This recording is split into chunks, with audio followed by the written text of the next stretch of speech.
नमस्कार दोस्तों, आपका स्वागत है अपने YouTube channel P for portfolio में। आज हम बात करने वाले हैं रिलैक्सो फुटवेयर्स के बारे में। काफ़ी दिनों से ये नीचे आता हुआ दिखाई दे रहा है, कितना और नीचे जा सकता है उसके बारे में बात करेंगे। साथ ही साथ लेवल्स और टारगेट्स को भी जानेंगे, कौन से लेवल पर इसमें बाइंग करनी चाहिए उसके बारे में बात करेंगे। लेकिन उससे पहले अगर आपने चैनल को सब्सक्राइब नहीं किया है तो प्लीज़ सब्सक्राइब कीजिए और रेगुलर अपडेट्स पाने के लिए नोटिफिकेशन बेल को प्रेस कीजिए। तो चलिए बात करते हैं रिलैक्सो फुटवेयर्स के बारे में।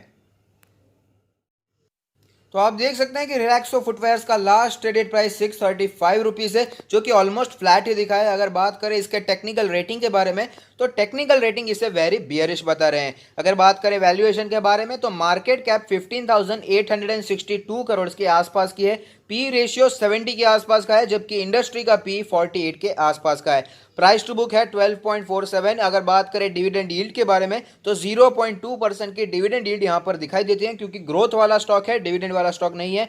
डिलीवरेबल्स हम देखते हैं तो 59.03% की स्ट्रॉन्ग डिलीवरी हमें यहाँ पर दिखाई दे रही है। तो हमने वैल्यूएशन की बात कर ली है, तो अब चलते हैं चार्ट्स पर कि कैसी सिचुएशन वहां पर बनती हुई दिखाई देती है। कि हम लोग चार्ट्स पर आ चुके हैं, जहां पर हमें पता चलता है कि मार्केट क्रैश से पहले ये 825 830 के आसपास ट्रेड करता था, लेकिन उसके बाद हमें यहां पर अच्छी खासी गिरावट देखने को मिली। 500 के आसपास ये स्टॉक आ चुका था, वहां पर सपोर्ट लेने के बाद थोड़ी सी हमें रिकवरी देखने को मिली, लेकिन एक ही लेवल पर ये कंसोलिडेट करता हुआ हमें दिखाई दे रहा था। लेकिन उसके बाद भारी तेजी देखने को मिली, ऑलमोस्ट ये 800 के लेवल पर पहुंच गया था, लेकिन उसके बाद फिर से हमें बहुत ज़्यादा गिरावट देखने को मिल रही है और स्टॉक वापस उसी लेवल पर ट्रेड करता हुआ हमें दिखाई दे रहा है। अगर बात करें करंट सिचुएशन के बारे में तो आप देख सकते हैं कि सारे मूविंग एवरेजेस के नीचे ये आ चुका है, सिवाय 200 डेज के ईएमए के, जो कि है रेड लाइन। आप देख सकते हैं 200 डेज का ईएमए कैलकुलेट होकर आता है 603 रुपीज का लेवल। अब बात करते हैं अलग अलग इंडिकेटर्स के बारे में। तो मनी फ्लो इंडेक्स का जो नंबर निकल कर आ रहा है वो है 23.41। आप देख सकते हैं कि अभी भी ओवरसोल्ड भले ही नहीं हुआ है, लेकिन ओवरसोल्ड होने की कगार पर है। काफी समय से ये नीचे आता हुआ हमें दिखाई दे रहा है, जो कि वीकनेस को ही दर्शाता है। अब बात करते हैं आरएसआई के नंबर के बारे में। तो आरएसआई का जो नंबर कैलकुलेट होकर आता है वो है 43.39। आप देख सकते हैं यहाँ पर एक सडन फॉल देखने को मिला, उसके बाद धीरे धीरे नीचे आता हुआ हमें दिखाई दे रहा है। अगर बात करें इसके एमएससीडी के बारे में तो एमएससीडी में भी कुछ ऐसी सिचुएशन यहाँ पर बनती हुई दिखाई दे रही है। यहाँ पर हमें बियरिश क्रॉसओवर देखने को मिला था और उसके बाद अच्छी खासी गिरावट यहाँ पर देखने को मिली है। अगर बात करें इसके बॉलिंजर बैंड के बारे में तो आप देख सकते हैं कि बॉलिंजर बैंड के अपर बैंड के आसपास ये काफ़ी दिनों तक ट्रेड कर रहा था, लेकिन उसके बाद इसे रेजिस्टेंस फेस करना पड़ा 770 के लेवल के आसपास, और वहाँ से हमें अच्छी खासी गिरावट देखने को मिली है। मीडियन के भी नीचे ये स्टॉक आता हुआ हमें दिखाई दिया है। जो मीडियन है वो कैलकुलेट होकर 680 का लेवल आता है, जो लोअर बैंड है वो 589 का लेवल, यानी 590 600 के लेवल के आसपास इसे सपोर्ट की उम्मीद करनी चाहिए, क्योंकि बॉलिंजर बैंड के लोअर बैंड के आसपास आने के बाद स्टॉक में हमें टेक्निकल बाउंस बैक देखने को मिलता है। और अगर बात करें इसके पिवट पॉइंट्स के बारे में तो आप देख सकते हैं जो पिवट लेवल कैलकुलेट होकर आता है वो 648 का, उसके भी नीचे ये आ चुका है। काफ़ी दिनों से उसके नीचे ही ट्रेड करता हुआ दिखाई दिया है। और अगर बात करें नीचे के सपोर्ट्स के बारे में तो 608 का सपोर्ट यहाँ पर दिखाई दे रहा है। उससे भी नीचे बात करें तो 540 का लेवल भी यहाँ पर दिखाई देता है। रेजिस्टेंस के बारे में भी बात कर लेते हैं। जो यहाँ रेजिस्टेंस दिखाई दे सकता है वो है 716 का। हालांकि आगे आने वाले कुछ दिनों में इतनी ज़्यादा तेज़ी देखने को मिलेगी, उसके चांसेस कम ही दिखाई देते हैं। अब मैं आपको ऑल टाइम चार्ट्स पर लेकर जाऊंगा, जहां पर एक कैंडल 1 मंथ को रिप्रेजेंट करेगी, जिससे हमें पता चलेगा कैसी मूवमेंट वहां पर बनती हुई दिखाई दे रही है।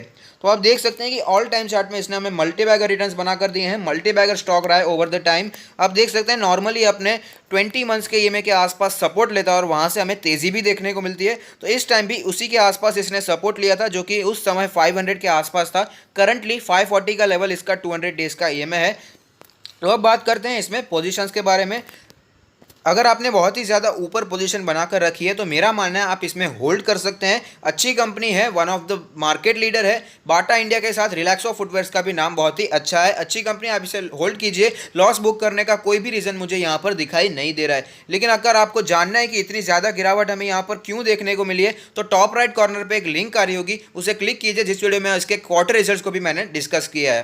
और अगर बात करें आपने बहुत ही ज़्यादा नीचे पोजीशन बनाकर रखी है, आप अभी प्रॉफिट में चल रहे हैं, तो मेरा मानना मानना है अगर आपने लॉन्ग टर्म के लिए लिया था तो आप इसे कंटिन्यू होल्डिंग कर सकते हैं, क्योंकि काफ़ी अच्छा शेयर आपने चूज़ किया है और अच्छे प्राइस पर भी लिया है। लेकिन अगर आपने शॉर्ट टर्म के लिए लिया था तो आप ऑफकोर्स इसमें से प्रॉफिट बुकिंग करके निकल भी सकते हैं।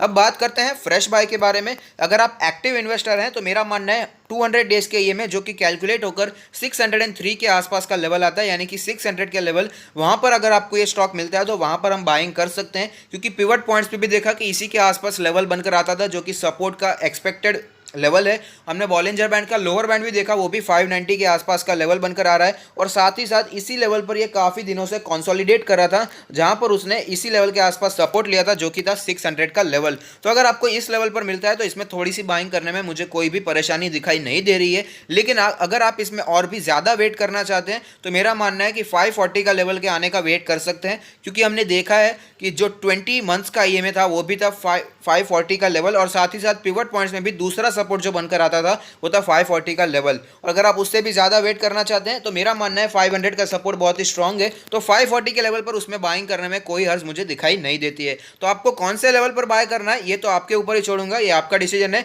लेकिन अगर आपको ये वीडियो पसंद आया है तो लाइक कीजिए, शेयर कीजिए, कमेंट कीजिए, सब्सक्राइब कीजिए और मुझे मोटिवेट कीजिए।